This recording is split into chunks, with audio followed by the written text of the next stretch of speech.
नमस्कार दोस्तों, आज बात करेंगे शिव छत्रपति के चलन यानी मुद्रा अर्थात करेंसी के बारे में। सबसे पहले ये बता दूं कि हमारे शिव छत्रपति जननायक थे। उस वक्त का महाराष्ट्र और पूरा पश्चिम दक्षिण प्रांत भुखमरी और अकाल से परेशान था। खुद शिव छत्रपति का जन्म भी अकाल में हुआ था। 1630 के अकाल के बारे में शाहजहां ने भी अपनी किताब शाहजहांनामा में विस्तार से वर्णन किया है।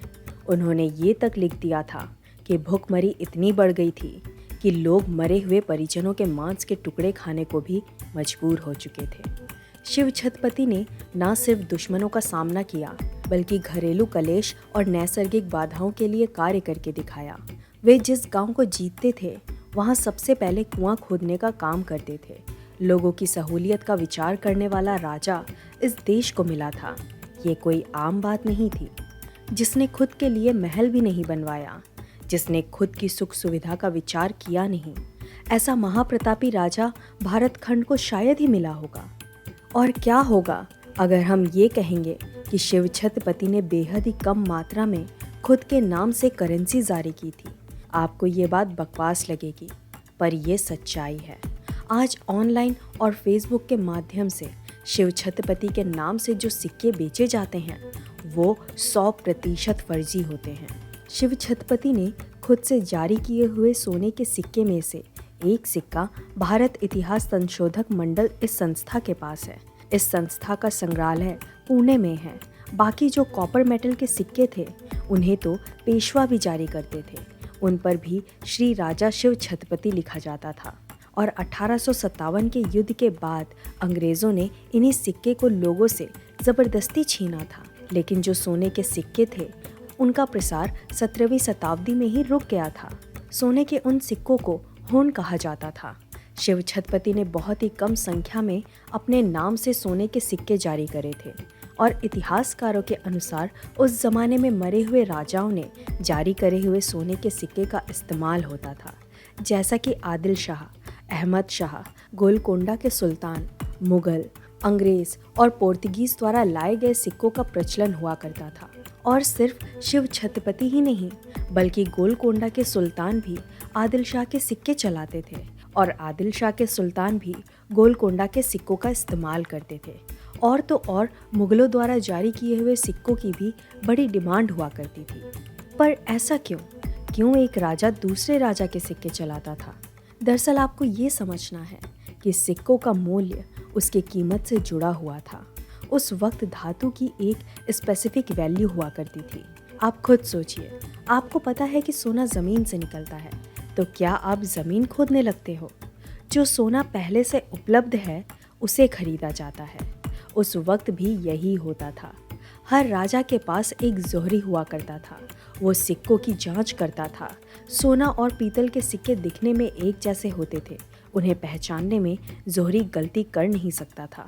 और चांदी के सिक्के और बाकी धातु के सिक्के भी एक जैसे दिखते थे।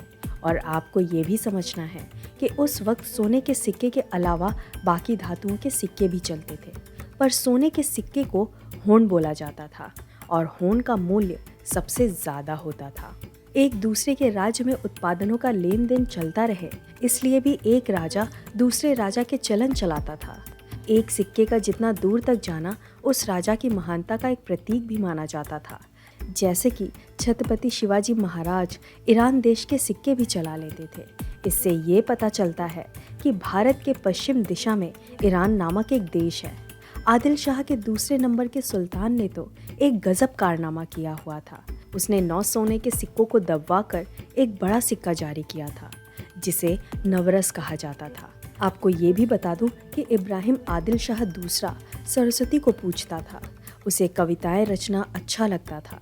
उन कविताओं में भी सरस्वती इस नाम का जिक्र अक्सर होता है। सरस्वती को पूजने के पीछे ये कारण था कि वो खुद गायक भी था। दशकों साल बाद शिव छत्रपति का राज्य आने के बाद उन्होंने ऐसे सुल्तानों को बख्श दिया जिनका चरित्र अच्छा था। जैसे कि गोलकोंडा के सुल्तानों के साथ शिव छत्रपति के अच्छे संबंध थे।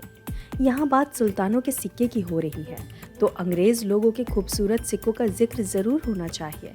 अंग्रेज़ों ने अपने अधिकारियों को लिखे पत्रों में भी इस बात का जिक्र हुआ है कि भारत में अलग अलग राजाओं के सिक्के चलते हैं। उन्होंने आगे लिखा है कि सिक्कों के निर्माण के लिए यूरोप से कॉपर धातु से भरी 1500 पेटियां आई हुई हैं। साथ ही उन्होंने इस बात का दावा किया है कि मुंबई प्रांत में चलने वाला पैसा नामक सिक्का शिव छत्रपति के राज्य के अलावा पोर्तुगीज इलाके में भी चलता है। अंग्रेज और पोर्तुगीज भारत के राजाओं के लिहाजा बड़े चतुर हुआ करते थे और उनके पास टेक्नोलॉजी भी थी, इसलिए मुगलों ने अपने सिक्के बनाने का टेंडर अंग्रेज़ों को दिया हुआ था और उस वक्त सूरत शहर में उन सिक्कों का निर्माण होता था। हम अक्सर सोचते हैं कि चाहे हिंदू राजा हो या मुस्लिम राजा, उन्होंने इन अंग्रेज़ों को पकड़ के उनकी टेक्नोलॉजी जानने की कोशिश क्यों नहीं की होगी। इस सवाल का जवाब आपको कमेंट बॉक्स में देना है। आजकल हम सभी को पता है कि 100 पैसा मिलाकर 1 रुपये बनते हैं, लेकिन शिव छत्रपति के ज़माने में ऐसा नहीं होता था। अलग अलग राज्यों में रुपए की कीमत अलग थी। आपको ये समझना है कि जिस जगह पर धातुओं के खदान हुआ करते थे, वहाँ रुपए की कम से कम कीमत थी। जैसे कि सूरत में 1 रुपये की कीमत 50 पैसा था, तो वहीं आगरा में इस रुपए की कीमत 55 या 56 पैसा हो जाती थी। आपको ये भी नहीं भूलना है कि कौड़ी की भी एक कीमत थी, इसे 1 कौड़ी की भी कीमत नहीं है। ऐसा कुछ कहकर आजकल किसी चीज़ का अपमान ज़रूर किया जाता है, लेकिन 17वीं शताब्दी तक कौड़ी की भी एक कीमत थी। इन कौड़ियों को मालदीव के समुद्र तट से लाया जाता था और कौड़ी के साथ फूटी हुई कौड़ी का भी एक भाव था। साधारण 50 या 80 कौड़ी को मिलाकर 1 पैसा बनता था और 50 से 60 पैसे को मिलाकर 1 रुपया बनता था। रुपए से भी अधिक मूल्य का होन हुआ करता था और होन से भी अधिक मूल्य का नवरस था। लेकिन नवरस को तो शिव छत्रपति के ज़माने के लोगों ने भी नहीं देखा होगा। वैसे आपने सबसे पुराना सिक्का कौन सा देखा है, हमें कमेंट में ज़रूर बताइएगा। और आपको ये जानकारी कैसी लगी है, ये भी हमें कमेंट में बताइएगा और वीडियो को लाइक करना ना भूलिएगा।